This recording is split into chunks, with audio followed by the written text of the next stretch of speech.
ഇന്ന് നമ്മൾ ലൂയിക്ക് ഡ്രസ്സ് എടുക്കാൻ പോവാണ് കേട്ടോ. അപ്പോൾ ഞാനും ചേട്ടനും ഓൾറെഡി തീരുമാനിച്ചിട്ടുണ്ടായിരുന്നു വിഷുവിന് കുറച്ച് ആഴ്ചകൾക്ക് മുമ്പ് തന്നെ ഡ്രസ്സ് എടുത്ത് വെക്കണമെന്ന് കേട്ടോ. പക്ഷേ ഒരാഴ്ചക്ക് മുമ്പാണ് നമ്മൾക്ക് പോകാൻ പറ്റിയത്. ഓൾറെഡി നമ്മൾ വിഷുവിൻ്റെ ആ ഒരു തലേദിവസം 2 ദിവസം മുമ്പൊക്കെ പോയിട്ടുണ്ടെങ്കിൽ എല്ലാ ഡ്രസ്സും തീർന്നിട്ടുണ്ടാവും കേട്ടോ. അപ്പോൾ നമ്മളിത് കൊടുങ്ങല്ലൂർ പുതിയൊരു കട തുടങ്ങിയിട്ടുണ്ട്. അപ്പോൾ അവിടെ ജസ്റ്റ് ഒന്ന് കയറി നോക്കാമെന്ന് വിചാരിച്ചിട്ടോ. കഴിഞ്ഞ വീഡിയോയിൽ കണ്ടിട്ടുണ്ടാവും ഞങ്ങൾ ആ കടയിലാണ് കേട്ടോ നമ്മുടെ ബേബിക്ക് ഡ്രസ്സ് വാങ്ങാൻ കയറിയത്. അപ്പോൾ അവിടെ കയറിയിട്ട് 2-3 ഡ്രസ്സുകളൊക്കെ ഇട്ടിട്ട് നോക്കിയിട്ടോ. അപ്പോൾ ലൂയിക്കുട്ടിന് 2-3 ഓക്കെ ആയിരുന്നു. ആൾക്ക് നല്ല ഇഷ്ടമൊക്കെ ആയിട്ടോ. ഇട്ടിട്ട് നല്ല ഡ്രസ്സുള്ളതൊക്കെ ഉണ്ടായിരുന്നു കേട്ടോ. അങ്ങനെ നമ്മൾ 2-3 ഷർട്ട് ഇട്ട് നോക്കി. പിന്നെ അതേപോലെ തന്നെ ഹുഡീസുള്ള ടൈപ്പൊക്കെ ഇട്ട് നോക്കിയായിരുന്നു കേട്ടോ. പക്ഷേ നമുക്ക് ഇത്രയും കൂടെ ഭംഗി തോന്നിയത് ഷർട്ട് ഇട്ടിട്ടാണ് കേട്ടോ. അപ്പോൾ ഈ ഒരു വീഡിയോയിൽ ഇട്ട ഒരു ഡ്രസ്സാണ് കേട്ടോ അവന് നമ്മൾ എടുത്തത്.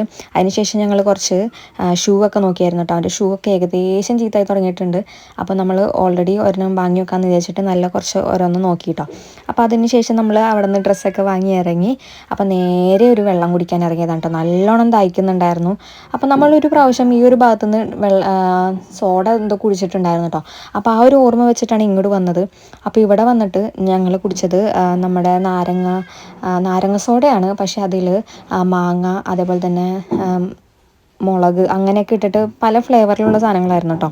അപ്പോൾ ഏതോ ഒരു ഓർമ്മക്ക് ഇവിടെ വന്ന് കയറിയതാണ് കേട്ടോ. പക്ഷേ സത്യം പറയാലോ ഒരു രസം ഉണ്ടായിരുന്നില്ല. നമ്മളിത് കുടിച്ച് കഴിഞ്ഞിട്ട് എന്തോ ഉപ്പും വെള്ളം കുടിച്ചൊരു ഫീലായിരുന്നു കേട്ടോ. ഈ ഒരു സ്ട്രോ കണ്ടോ, ഇത് ഞാൻ ഓൺലൈനിൽ നിന്ന് ലൂയിക്ക് വേണ്ടി വാങ്ങിയതാണ് കേട്ടോ. പുറത്തൊക്കെ പോകുമ്പോൾ അവന് പുറത്ത് സ്ട്രോ കൊടുക്കാൻ നമുക്ക് വലിയ താല്പര്യമില്ല. പിന്നെ അതേപോലെ തന്നെ അവന് പറ്റുന്നില്ല. അപ്പോൾ ഈ ഒരു സ്ട്രോ ആകുമ്പോൾ ഒരു കുഴപ്പമില്ല കേട്ടോ. അവൻ വലിച്ചങ്ങോട്ട് കുടിച്ചോളും. പേപ്പർ സ്ട്രോ ഒക്കെ ആകുമ്പോൾ കടിച്ച് കീറിക്കളയും. അപ്പോൾ നമുക്കും കുടിക്കാൻ പറ്റില്ല, അവനും കുടിക്കാൻ പറ്റില്ല. അങ്ങനെ നമ്മൾ അവനുള്ള ഡ്രസ്സൊക്കെ എടുത്ത് കഴിഞ്ഞ് വെള്ളമൊക്കെ കുടിച്ചതിന് ശേഷം നമ്മൾ നേരെ ചേട്ടന് ഷർട്ട് എടുക്കാൻ പോയിട്ടോ.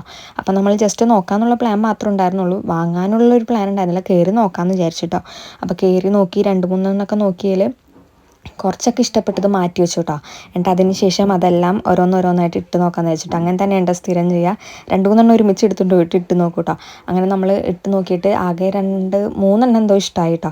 അപ്പോൾ അങ്ങനെ അതും വാങ്ങിയിട്ട് നമ്മൾ നേരെ വീട്ടിലേക്ക് പോകാനുള്ള പ്ലാനായിരുന്നു കേട്ടോ. പക്ഷേ ആ ഒരു വെള്ളം കുടിച്ചതിന് ശേഷം ആകെ ദാഹിച്ചിട്ട് വയ്യായിരുന്നു കേട്ടോ. അപ്പോൾ നമ്മൾ നേരെ എന്തെങ്കിലും കൂടെ ഒന്ന് കുടിക്കാമെന്ന് വെച്ചിട്ട് ഞാൻ നേരെ സോഡ സർബത്ത് കുടിച്ചു. ചേട്ടനൊരു മിനറൽ വാട്ടറാണ് കേട്ടോ വാങ്ങിയത്.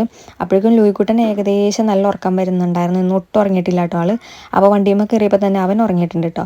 അപ്പോൾ നേരെ അവിടെ നിന്ന് വെള്ളമൊക്കെ കുടിച്ചതിന് ശേഷം നമ്മൾ നേരെ വീട്ടിലേക്ക് പോവുകയാണ് കേട്ടോ. അപ്പോൾ ഇനി ലൂയിക്കുട്ടിനെ നേരെ കൊണ്ട് കിടത്തിയാൽ മതി, വേറെ ഒരു പരിപാടിയില്ല.